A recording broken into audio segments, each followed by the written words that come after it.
देखो डॉक्टर है यहाँ पे बदतमीजी कर रहे हैं पेशेंट के साथ। हम डॉक्टर भी इंसान हैं, देख हम भी मरीज देखते हैं। कोई ऐसा नहीं है कि वो पहला मरीज था जो मैंने देखा है अपनी लाइफ में। मैं पिछले 8 साल से यहीं पर डॉक्टर की तरह काम कर रहा हूँ। मैंने कम से कम 5 से 6 हजार मरीज देखे हैं, पर ऐसा किसी ने नहीं बोला। ऐसा आज तक कोई नहीं बोलता। और ऐसा कौन सा डॉक्टर होता है जो सीधा आके पेशेंट को कुछ ना कुछ गलत बोलने लगे। कोई मैंने गलत तरीके से बात की होती, कोई गाली दी होती, कोई गलत टोन में बोला होता, कोई एटीट्यूड दिखाया होता, तो मैं भी मानता कि हाँ मेरी गलती है। पर ऐसा नहीं हुआ, मैंने ऐसा नहीं किया, मैंने ऐसा नहीं बोला। मैं उसको आराम से उस बात को समझा ही रहा था, उसको मनाना ही चाहता था कि शांत हो जा, कि भाई ऐसा मैंने क्या कर दिया, इतना गलत मैंने तुझे क्या बोल दिया।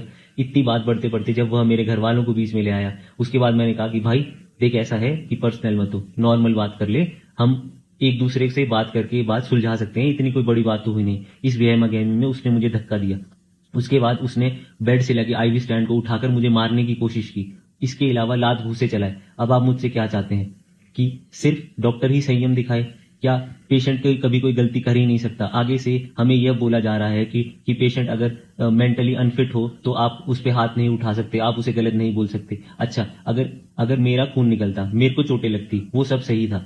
मतलब मरीज हमें कुछ भी बोल सकता है, हमारे साथ कुछ भी कर सकता है, वह सही है, वह हमेशा सही रहेगा। हम हमेशा गलत हैं। अगर मैं अपने कोई मुझे धक्का दे, मेरे माँ बाप को गलत बोले, मुझे गलत बोले, मुझे गालियां दे, वो बिल्कुल ठीक है, मैं सुन सकता हूँ। क्यों? क्योंकि मैं एक डॉक्टर हूँ, मैं एक इंसान भी हूँ। ये गलत बात है, ये नहीं हो, ऐसा नहीं होना चाहिए।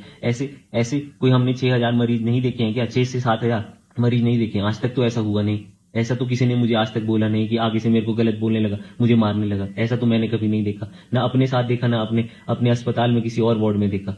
तो ऐसा कैसे हो सकता है? आप सब ने सिर्फ अधूरी कहानी देखी है। और इसके उपरांत उसने 200 से 250 लोग बुलाए और हमारे वार्ड में इतना हंगामा किया, इतना तोड़ ताड़ की, इतना चीखा चाकी हुई, इतना डर का माहौल बनाया गया। वह किसी चीज के लिए नहीं है। यहां तक कि मेरा हाथ टूट गया है, मेरा फ्रैक्चर हो गया है हाथ। इसके अलावा मेरी पीठ में इतनी दर्द है जो उसने धक्का दिया। अभी मेरे को फर्स्ट एड मेडिकल फिटनेस मिलने के लिए ही कम से कम 7 से 8 घंटे उस एक बंद कमरे में इंतजार करना पड़ा। क्या ये सब ठीक है? क्या आपके हिसाब से ये सब ठीक है? क्या अस्पताल का ये माहौल होना चाहिए डॉक्टर के लिए? क्या हम इसलिए इतनी मेहनत करके डॉक्टर बनते हैं कि हम इतनी पढ़ाई करें, इतना सब कुछ करें, इतनी मेहनत करें, रात भर मरीज देखें और हमें मरीज इस तरीके से ट्रीट करें?